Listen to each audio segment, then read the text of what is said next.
Bonjour. Chaque année, BMCE Capital réunit autour de la table différents émetteurs marocains et étrangers avec des investisseurs, là aussi marocains et étrangers, pour discuter des perspectives des émetteurs et pour que les sociétés cotées puissent présenter leurs perspectives, leurs plans d'affaires, leurs dernières annonces aux investisseurs marocains également étrangers. On va aller à la rencontre des équipes de BMCE Capital pour en savoir plus sur cette édition, mais également pour discuter des perspectives de la bourse de Casablanca. Venez. Alors, on commence cette émission aujourd'hui avec Majd Ghebbass, directeur général de BMCE Capital Bourse, pour parler de cette nouvelle édition. Majd Ghebbass, bonjour, merci de répondre à nos questions. Alors, quatrième édition de ces rencontres annuelles. Déjà, est-ce que vous pouvez nous rappeler le concept et nous parler des nouveautés de cette année ? Bonjour Adil, merci d'être présent à cette quatrième édition de notre conférence annuelle investisseurs que nous tenons depuis maintenant 4 ans, comme vous pouvez le deviner. C'est vrai que c'est une édition qui connaît un engouement assez fort, soit de la part des émetteurs aussi, mais aussi des investisseurs qui sont là pour justement avoir de l'information sur les valeurs cotées, sur le marché, pour pouvoir échanger notamment sur ce niveau-là. Alors, on est sur 24 émetteurs marocains, 7 émetteurs étrangers, une quarantaine d'investisseurs. Donc effectivement, c'est toujours aussi intéressant de pouvoir avoir autant d'influence à notre événement qui devient, par la force des choses, un événement incontournable sur la scène financière marocaine dans ce sens. Alors, je suis désormais avec Dounia Filali de BMCE Capital Global Research pour rentrer un peu plus dans le détail et parler un peu des conditions de marché en cette année 2025. Bonjour Dounia, merci de répondre à nos questions. Je sais que, comme tout le monde, votre journée est assez chargée aujourd'hui. Ma question est très claire. Très belle progression de l'indice MASI sur les 5 premiers mois de l'année. Qu'est-ce qu'on peut dire globalement sur les conditions de marché, sur le niveau de valorisation et de cherté du marché actuellement ? Effectivement, on est sur des conditions exceptionnelles du MASI depuis ces 3 dernières années, en particulier cette année 2025 qui a vraiment démarré en trombe. Donc, on pourrait penser effectivement que le niveau de marché ou le niveau de valorisation serait davantage élevé ou plus intéressant vu la progression fulgurante qu'il y a eu ces dernières années. Mais effectivement, ce qui est important à retenir, c'est que la capacité bénéficiaire et la capacité des sociétés à générer de la valeur ajoutée est toujours là.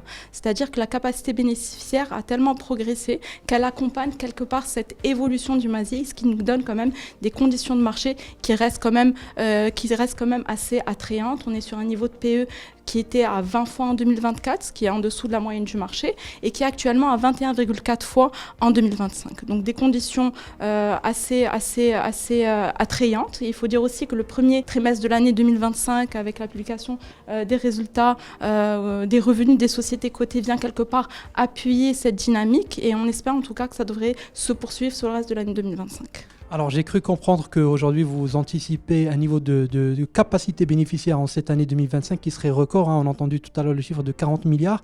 Donc, en quelque sorte, ça justifie les niveaux de valorisation actuels. Parfaitement. Ce qui aurait été inquiétant, c'est que la capacité bénéficiaire ne suive pas les niveaux de valorisation ou le niveau de capitalisation boursière. Mais là, ça suit parfaitement. Donc, on est sur des fondamentaux solides, des fondamentaux robustes, des sociétés qui ont d'excellentes perspectives de croissance. On a un cadre macroéconomique exceptionnel pour cette deuxième partie justement de la période 2025-2030.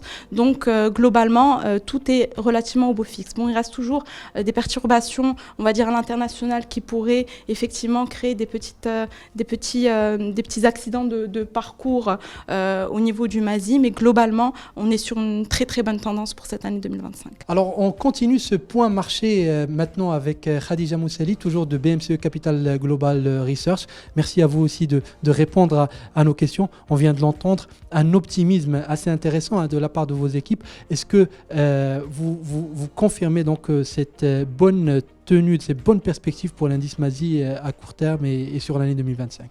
Alors effectivement, il faut dire que le marché boursier marocain affiche une performance qui est quand même assez robuste depuis le début de l'année. Donc je pense qu'à ce stade, on est sur une hausse de près de 26%. Et effectivement, on pense que c'est une tendance qui devrait se poursuivre et qui va être portée par différents éléments. Donc le premier déjà, c'est l'amélioration attendue de la situation macroéconomique qui va être tirée par la bonne tenue des activités non agricoles, mais aussi par le dynamisme de la demande interne. Donc ça d'un côté. D'un autre côté, on a la capacité bénéficiaire 2025 qui est attendue en très forte hausse. Donc on devrait être sur une progression de près de 29%, qui s'explique bien sûr par la non-récurrence de l'amende de Maroc Télécom. Mais même si on retraite de cet élément, on serait quand même sur une hausse remarquable de 11%, ce qui démontre justement la résilience des sociétés cotées. Alors, si on devait faire des choix dans cet environnement-là qui reste positif, quels sont les secteurs aujourd'hui que vous trouvez à haut potentiel ? Alors, c'est vrai qu'il y a pas mal de secteurs qui se distinguent aujourd'hui au niveau de la bourse de Casablanca. Donc, en premier, on a celui bancaire, bien sûr, qui continue d'afficher des réalisations en très forte hausse, quel que soit le contexte macroéconomique. Et ça s'explique principalement par la dynamique d'investissement à laquelle on assiste aujourd'hui au niveau du pays, mais aussi par l'environnement de taux qui est quand même très favorable.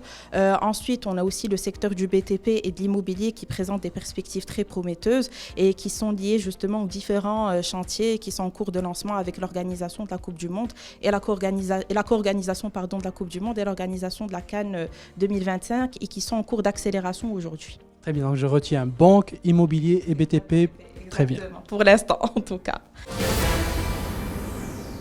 Merci Bass, on va finir cette émission avec vous. En introduction tout à l'heure, vous avez parlé d'investisseurs locaux mais également étrangers qui sont présents à cette édition.